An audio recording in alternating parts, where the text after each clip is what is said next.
Hello!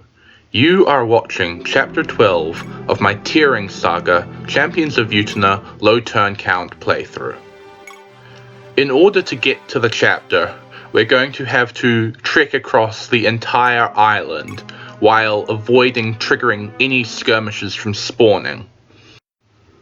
On the way there, though, we're going to be making a couple of stops to pick up some useful things.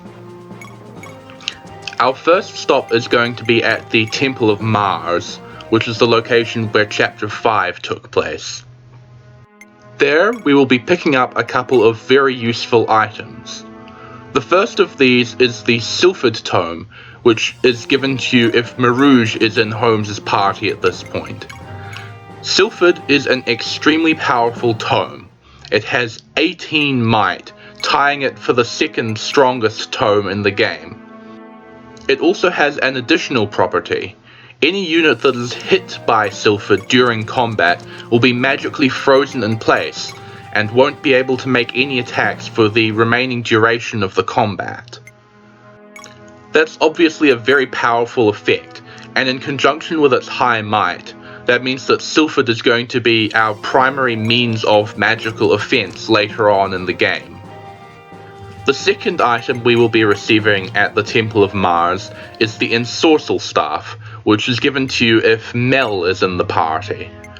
This staff is locked to Mel, and it's sort of this game's answer to other games' barrier or ward staff. Those staves give +7 resistance, and since resistance isn't in this game, similarly to Thracia, we get +7 magic instead. But also, unlike the staffs in other Fire Emblem games, this ensorcel effect does not wear off, so it's +7 magic for the entire duration of a map. And as you can imagine, that goes very well with Sylphid, making a magic user have a truly incredible attack power while also being uncounterable.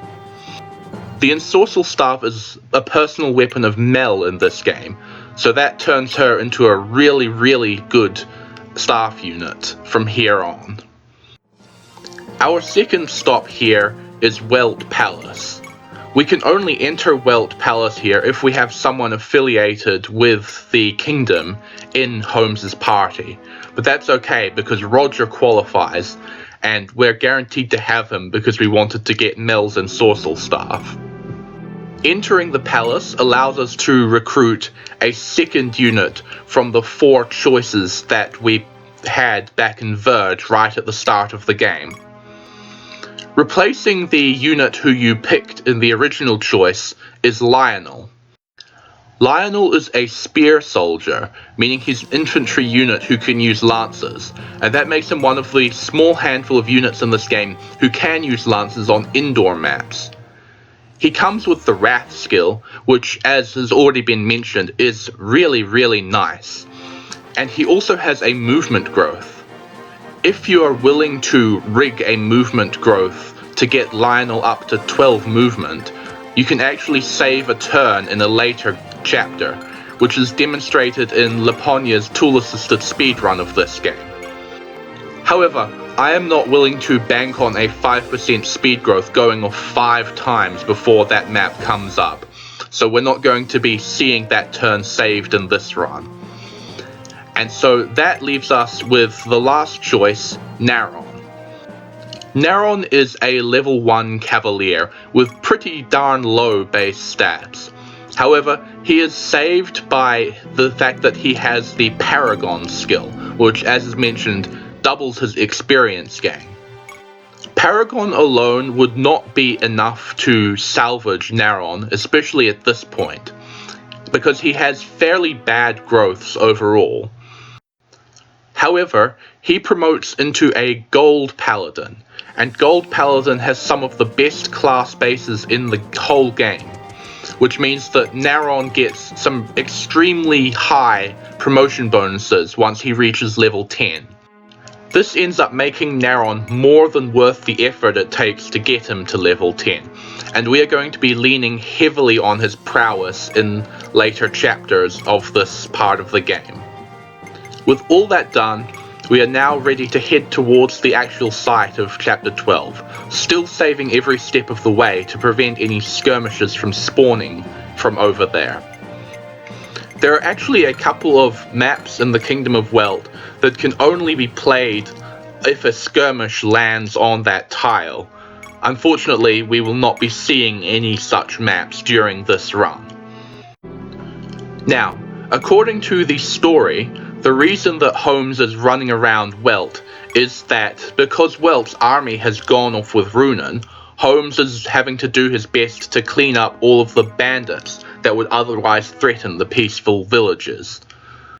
In addition, there is Holmes's little rivalry with the pirates' chief, Merhen, who he ousted from Izura a while ago. Fortunately, we are just about done chasing this narrative thread, and Holmes is about to get a much more interesting goal in the course of the next couple of maps. As far as preparations go, we are bringing all of our strongest units to this map, including our newest recruits, Samson and Alicia, and our only promoted unit, Roger. This map has a whole ton of enemies on it, so we do need a lot of power in order to muscle through and get to the target point on this map. Our biggest goal here, and for the next couple of maps, is going to be getting Naron as much experience as possible. Because of his low base stats, it is difficult for him to face large amounts of combat, so we're going to give him all of our leather shields to give him a chance to face more hits on enemy phase and thus build up more experience points per turn. Making sure that Naron has as many opportunities to gain experience as possible so that he can be promoted after Chapter 16 is very important and is one of the most difficult parts of Holmes's route for this next little block.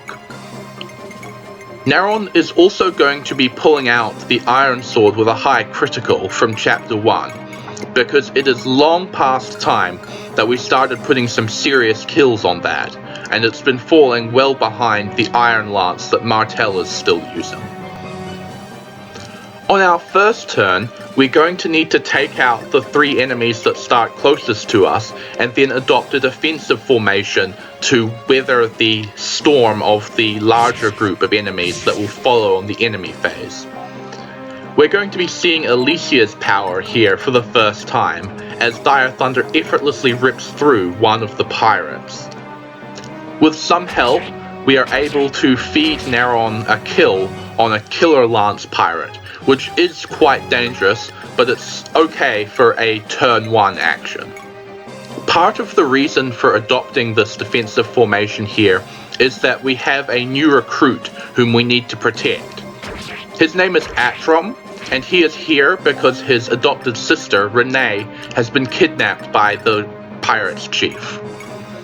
Atrom as a unit is more or less exactly the same as Zeno, and we already mentioned that Zeno is not particularly useful on account of not being Vega. So Atrom is not the unit who is not Vega, and is therefore pretty much completely useless on this run.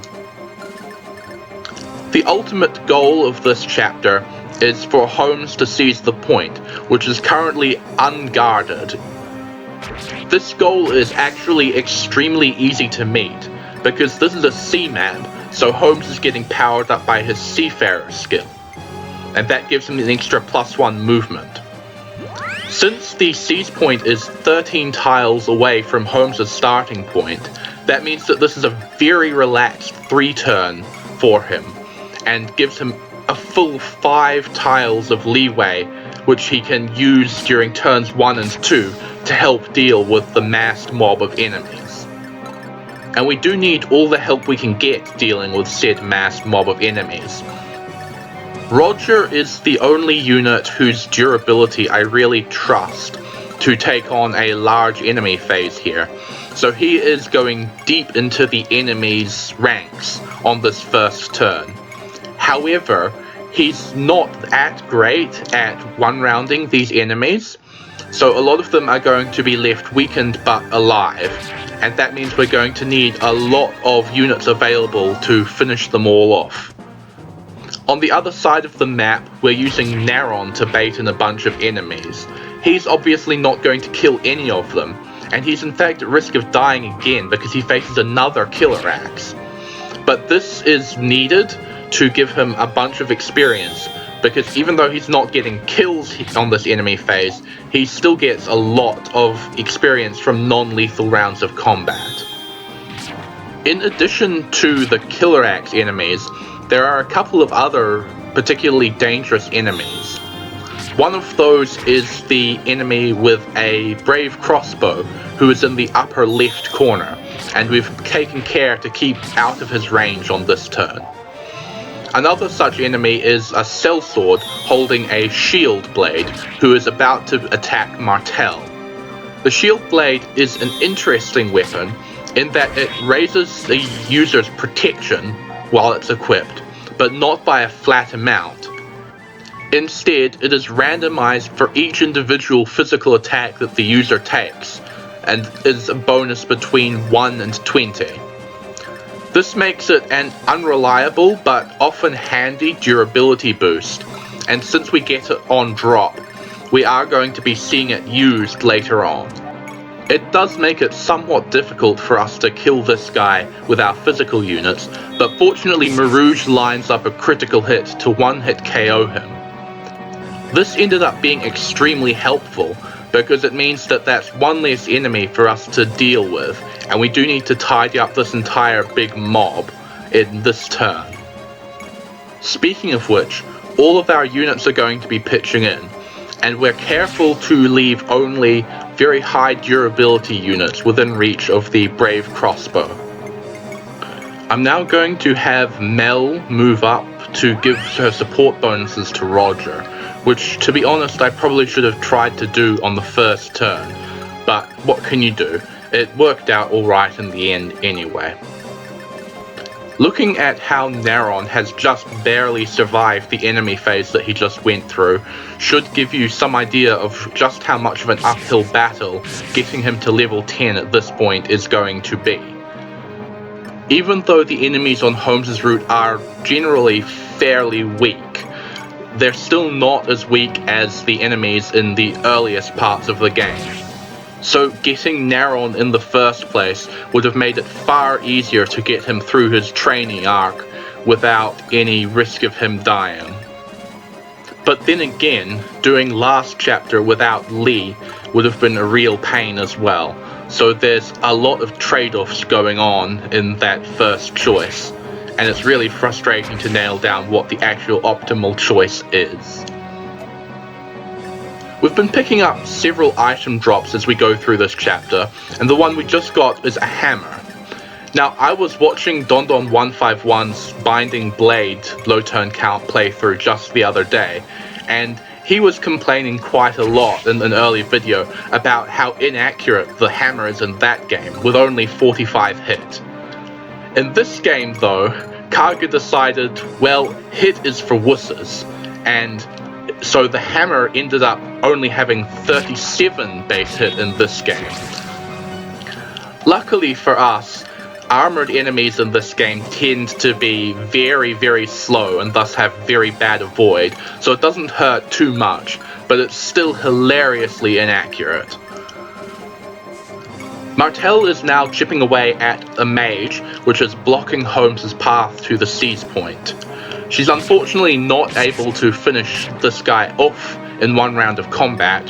However, she does put him low enough in HP that he goes into heal mode and runs away from where he is, leaving Holmes a free path on the upcoming turn. Pretty much all of the enemies have now been cleared out, with only the brave crossbow left, and we're baiting him out with either Shigen or Vega. Shigen has the Dullahan in case he gets crit, and Vega is able to easily tank thanks to Shram's extra effect of halving damage. I could have promoted Vega with the hero crest that we got in the last chapter by now, but I actually chose not to because I want to demonstrate just how much leeway I have with Vega's experience path here. There's plenty of room to train other units and still get Vega to level 10 in plenty of time. Now, at the end of this short enemy phase, the actual boss of this map is going to come out. It comes out on turn 3, which is probably why Holmes is set so far away from the seize point in the first place, to prevent us from seizing before he even appears.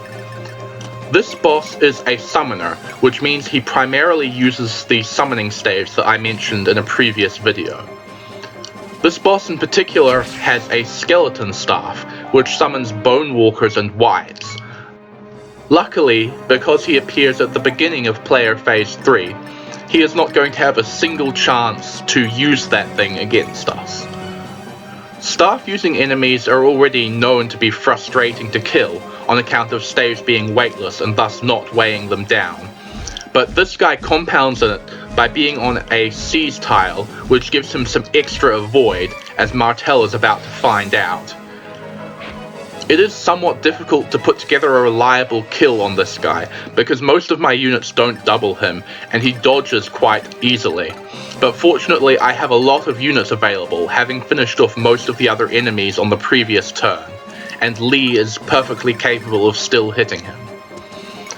Then of course I will follow it up using Roger, because Roger can get a pretty big hit bonus from his Mel support. And that means his Steel Lance is going to have 90 hit against the boss, despite everything. Once we get through the boss, we're just going to be tidying up the Brave Crossbow enemy. As I have done before, I'm going to try and focus any leftover experience into my mages, because levels on mages are always helpful due to them targeting the enemy's lower defensive stats. Alicia in particular gets really good with a few magic levels, and some speed levels as well, because Dire Thunder is an extremely powerful tome. Anyway, Roger is now taking aim at the boss to finish him off and free up the seize point for Holmes to claim. The boss actually drops a physics staff, which I had forgotten about when I was planning out the reunion earlier, and that means that Holmes is stacking up those staves really quickly, and is going to have plenty of them for the trickier chapters later on. And now there's not much more to do in the map. We just tidy up the last enemy, and then Holmes is going to move in on the seize point, completing the chapter in 3 turns. After doing that, however, we're going to find out that the pirate chief has run off with his hostage, and we're going to need to pursue him. But we don't have a boat in this spot, so Holmes is going to have to trek back across the island of Wellt in order to reach his ship, the Sea Lion, and give chase. So he heads off, but step by step, back to Sora Port, and that's where we will pick up in the next video. See you then.